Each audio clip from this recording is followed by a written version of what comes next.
this is the second video I'm posting today.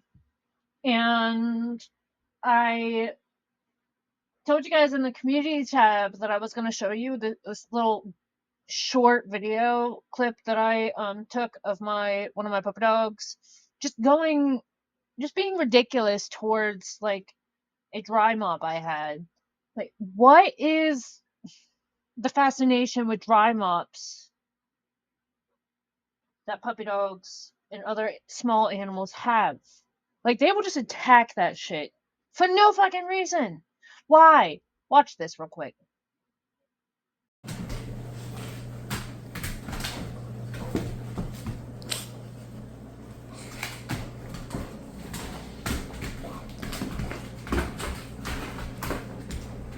Anyway, let's get into the actual video. Okay. I have been slacking a little bit on the serial killer, playlist, but this is episode 15. Okay. Okay, you with me on that? Iowa has been connected to several notorious serial killers throughout history. Some details about a few of them I'm going to talk about real quick.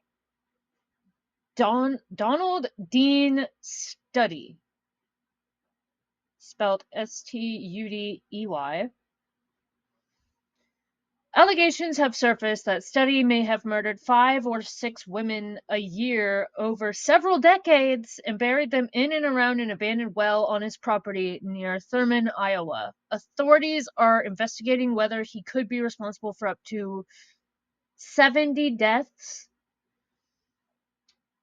Clark Perry Baldwin, a truck driver from Iowa. Baldwin was arrested in 2020 for murders he allegedly committed in the early 1990s. He is charged with the murder of Pamela Rose McCall and her unborn fetus in Tennessee, as well as the killings of 2 women in Wyoming. I want to talk about all the other truck driver killers, but that'll be a whole other situation, okay? Because anyway, Jack Bird, known as the Axeman. Bird was convicted of the 1947 murder of Bertha Kludt and her daughter Beverly in Tacoma, Washington. He confessed to a string of killings across the country, including in Iowa, and is believed to have killed as many as 44 people. John Wayne Gacy, also known as the Killer Clown. Gacy lived in Waterloo, Iowa for a time and was convicted of sexually assaulting and murdering 33 teenage boys and young men. Robert Ben Rhodes, also dubbed the Truck Stop Killer, Rhodes was a long-haul trucker suspected of killing 50 women between 1975 and 1990. These individuals have left a tragic mark on Iowa's history, and their crimes continue to be a subject of investigation and discussion. It's important that we approach such topics with sensitivity due to the impact of the victims' families and communities. Iowa has its share of unsolved cases, okay, including homicides and missing persons. Some notable ones that we got. David Schultz. In November 2023, David Schultz, a truck driver from Wall Lake, Iowa, went missing. His wife reported him missing, and an extensive searches were conducted. Eventually, his body was found in a farm field near where his truck had stopped. The circumstances remain a mystery. Douglas Shondell II. Douglas was only 21 years old when he died in Fairfield, Iowa in 2001. His case remains unsolved, and he would have celebrated his 45th birthday on April 30th. Dylan Luna, born in Mason City, Iowa, Dylan was just 15 days old when he disappeared in 1992. Disappeared. Right? Anyway, John L. Erickson, found dead in a rural ditch In Mundaman, Iowa, in 1997, John's murder remains unsolved to this day. 5.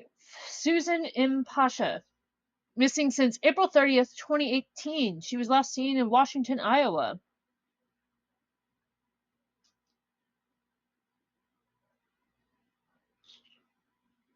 Stephen R. Leisure, reported missing to the Burlington Police Department in 2015. Stephen is considered endangered physical. Gary L. Counts, missing from Fort Madison, Iowa since 1994. These cases, right, represent just a few of the unsolved mysteries in Iowa. The Iowa Cold Case website provides more information and details about other cases spanning different decades. It's heartbreaking, truly, to think about the families still seeking answers, and I hope that one day justice will prevail for these victims. To my knowledge, the longest serving death row inmate in Iowa was Warren John Nutter. He spent 52 years in prison, making him the state's longest serving inmate. Nutter was convicted of first-degree murder and sentenced to life for fatally shooting a man at a party after a day of drinking. His case is a testament to the nature of certain sentences and the impact they have on individuals' lives. Now, Warren was an individual whose life became intertwined with a tragic event that would shape his fate for decades. Here's a little background, right? So in January 1956, when he was just 18 years old, he was involved in a gas station robbery in Independence, Iowa. Along with 4 others, he was arrested by police officers, including 52-year-old Officer Harold Humphrey Pierce of the Independence Police Department. The officers brought the teens to the police department, which was located on the first floor of the Buchanan County Courthouse. While in custody, he requested to use the restroom. Seizing an opportunity, he escaped through a restroom window and made his way to the back seat of the car used in the chase. There, he retrieved a shotgun and re-entered the building to free his accomplices. When Officer Pierce attempted to prevent their escape, Nutter pointed the shotgun at him and demanded that he put down his pistol. Despite Pierce complying, Nutter shot him in the chest with a shotgun.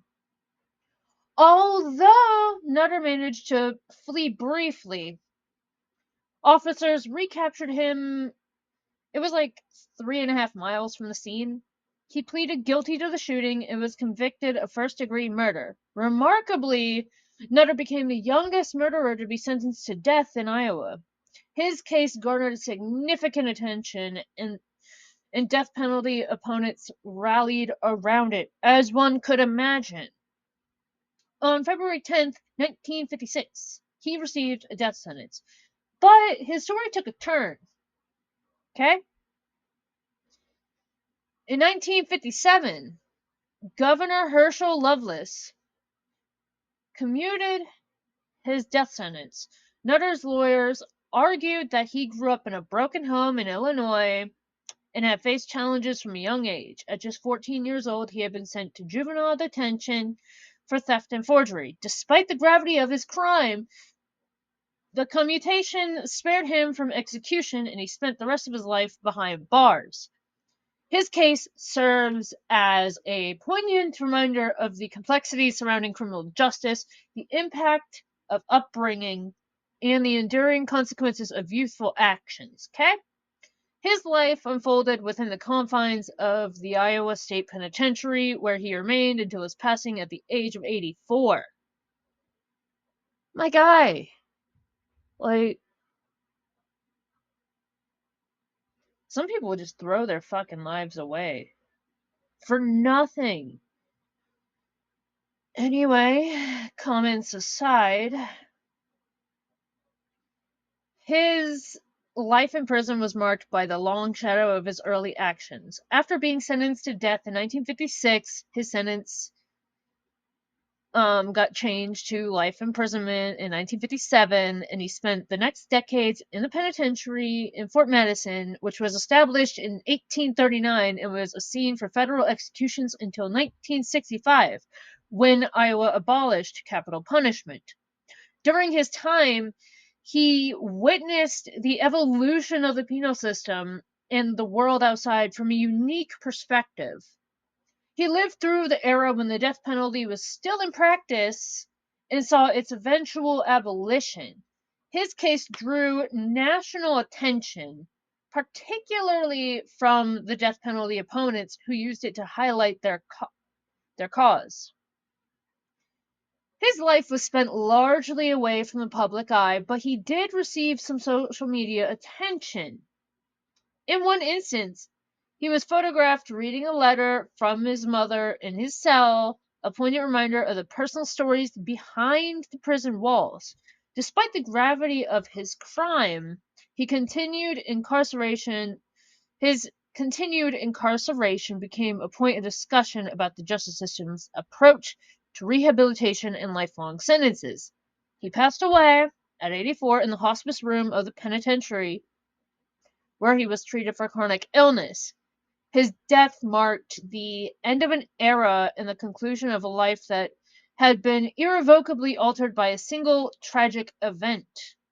His story is for sure like a somber reflection on the consequences of crime, the debate over the death penalty, and the human capacity for change over a lifetime. I feel that's a good ending point, right? Right? Just saying. Alright, well, I will have to talk to you guys again later. Hopefully with episode 16. Bye.